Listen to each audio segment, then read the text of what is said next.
How's everybody? It's a little chilly out here. I'm packing the 40 Packard up. I finally got the paint. It's painted and I've compounded it. It probably needs to be compounded a lot more, but since I'm basically looking into a cave here because it's dark, everything looks good. You pull it out in the sun, it's probably going to look horrible, but I'll worry about all that when I pull it outside in the sun. But for right now, I am packing it with all the incidentals so it can be transported to my work. And that's where I will finish it. I work for a fella that has about 50 cars. And this will be one of them. And I've done all I'm going to do here. And then I'll see how it works at that place. And then I'll take more videos of the different things I'm going to do to it. But for right now, I'm just going to load her up, try to put everything in the car, and send her up the road. I'll give you a look-see. She looks okay. It came out okay for painting it in this kind of environment. If you can imagine how crusty it could possibly get in here. I mean, everywhere you look, you see places where dirt can appear, you know? The ceilings, I mean, it's just horrible. So, you know, you have to sand everything out. And I've got this is the side mount covers. Those are painted. And I'm putting those in the car right now. And things like this, I'll finish at work. You can see it's riddled. Got some holes in the bottom. What I'll do is I'll clean it real good. Strip her down, wire brush it real good. Be careful of the outside paint. And then I'll glass it with fiber mat and epoxy. And that's good enough for that. Because it just holds a tire. And I'll make it strong. And I mean, I could cut it out and try to shape a piece and put it in. But it's a lot of trouble to go through. And it just holds a tire. So even if it was fiberglass, as long as it adheres okay, it'll be fine. Okay. And I got to put the hood on it, which is right here. I'll show you that. Over here and the other part of the garage. There's my rear for the 34 Chevy truck. I've been piddling with this because this is what I want to get on. Now that the other cars, I've completed that. And I did wind up painting. Had a little bit of black paint left over when I was painting this, so I wasn't going to waste it. So I cleaned this real quick and I shot that because that gets painted black along with the fenders and all the incidentals. Also got my fenders painted for the Chevy truck here. It's the same thing. I had a little bit of paint left over, so I went ahead and shot them. And because stuff has cost so much, I ain't wasting a bit of it. If I could push it on the wall, I'd paint the wall. But, you know, other than pour it out on the ground. But this is my paint room for little things like this. Used to have a dryer over there. And Kathy, my wife, would have gone nuts if I'd have came in here and painted something with a dryer in here. So I moved the dryer out. And this is what I'm doing. I'm using it for painting now. So it works okay. It's because there's no traffic in here. Even though it's a busy place, it's a little bit cleaner than the other place.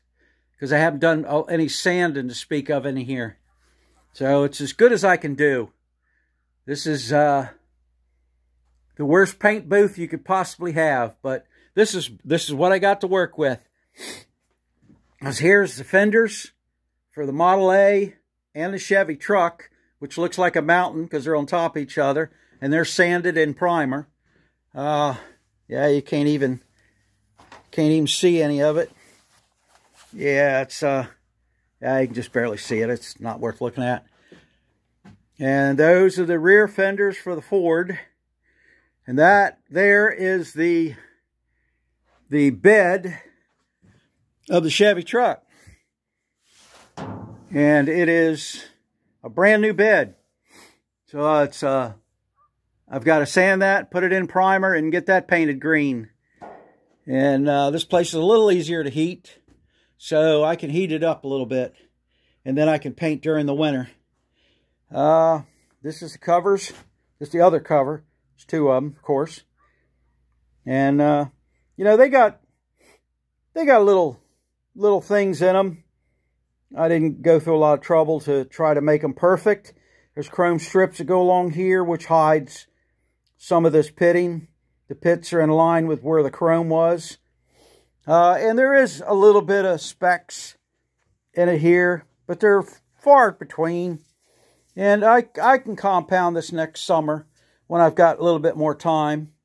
I'm going to hit this today because there is some dirt in it. This is the hood for the car. You can see some of the dirt. And I'm going to see if I can get some of the dirt out of it. I'm not going to spend a lot of time with it, but I am going to compound it and see if I can make it just a little better, because I'd rather do it here than spend time doing it at work. But they came out okay. This is all single stage paint. And if it wasn't for the dirt, it would be okay with a little bit of compounding. You know, because you can make it pretty daggone smooth.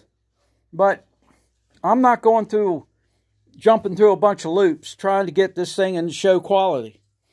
I'm just trying to make it as nice as I can and do it as quick as I can. Because I got a lot of things to do, and this is good enough. I mean, it's going to look okay once I get a couple little boo-boos straightened out. You know? You know, it's... I guess a painter would look at this stuff and say, why waste your time if you're not going to do a perfect job? Well, he's got a point. But I'm going to do everything the wrong way. And I'm okay with it to a certain degree. Maybe another car, different situation, I would really spend a lot of time with it. And... really try to make an absolutely perfect job out of it. But, you know, if you do that on every car, you're not going to get any of the cars done. Now, you can go back over this stuff and tweak it a little bit, you know. It's like this truck. You know, I've got places in this truck that aren't the greatest in the world. Absolutely. It looks like a cheap truck paint job. But I will compound it out, and the worst of the places, and it'll still be okay. Because it looks like an amateur job. And this is what it is. I am not a painter. I never claimed to be. But I'd rather do it myself, because you have a little more pride in it when you're done. Even though it's not a perfect job. You know, you get better and better the more you do it. But it's coming out okay. I don't think I'm going to have anybody come up and say, oh my God, you know, why'd you do that? And if they do, I'm going to ask them, where's your car that you built? Let me take a look at yours. And we'll go from there. But, you know, like I said, there's people out there that could do this stuff with their eyes closed. But I'm just hacking away and doing the best I can with what I have to work with. Because it's crowded, I'm cold, I'm old, and all the above. So, we're good. Yesterday I put the leaf springs under this. And, you know, they've never been under this truck as far as I know, because all this stuff was mismatched. This spring fit okay. For some reason or another, oh boy, this spring over here, the end, right there where my foot is, was wider than the coupler right there. where it fastens onto the shackle of the truck. So I had to grind some off the flats of the spring, probably 30 thousandths worth of metal. So that was a little odd that it wouldn't just go up in there. But this is the kind of things you get when you get a bunch of pieces. I mean, other than that, the springs, you lay them over top, they're exactly the same, but this just, it was about 40 thousandths wider at the end down here than the other spring. So, hey, grinder took short note of that. So, what I'm going to do is get the spring on today, try to, and I'd like to get this rear cleaned and painted. I got the back off of it, and it looks no metal, which is really good, because this rear came out of a 36 Pontiac coupe that fella had, and of course I'm putting it in a Chevy truck. But it's hydraulic brakes, and it has the right wheel pattern. And it measures out just a smidget different than the Chevrolet rear. But I don't even know, what the measurements were for the original rear that was in this truck. So, as far as I can tell, it was as crude as I can measure. And it's pretty crude how I was measuring, because I didn't even have the springs under there. I just sort of guesstimated everything. This rear here, this shaft is I think it's an inch shorter, the main shaft, than the rear I have out there. But this one looks like it measures better for the truck than that one out there. And that's a 36. And they say that will fit. So if my measurements are good, this rear should fit without any problem at all, and maybe fit better than that rear as far as the distance for that shaft. So I'm going to get the pumpkin washed out because it looks terrible. It's got, I don't know, 47 pounds of whatnot in it. It smells terrible. But I'm going to get it cleaned out, and we're going to get it painted, and I think I'll strip all this while it's out of the truck. Yeah, I'm pretty sure I'm going to do that. Get her painted, and then we'll slide this sucker in there and see what we got. And I'll worry about doing all the brakes later. I have to take some good pictures of all this stuff. See, I left them here.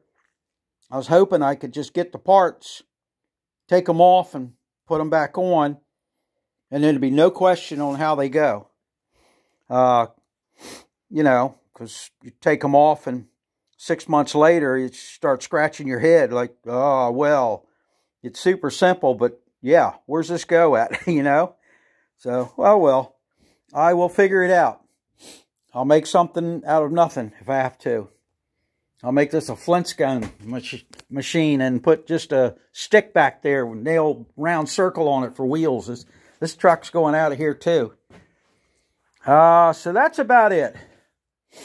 All right. Not much else to show you. Yep. All right.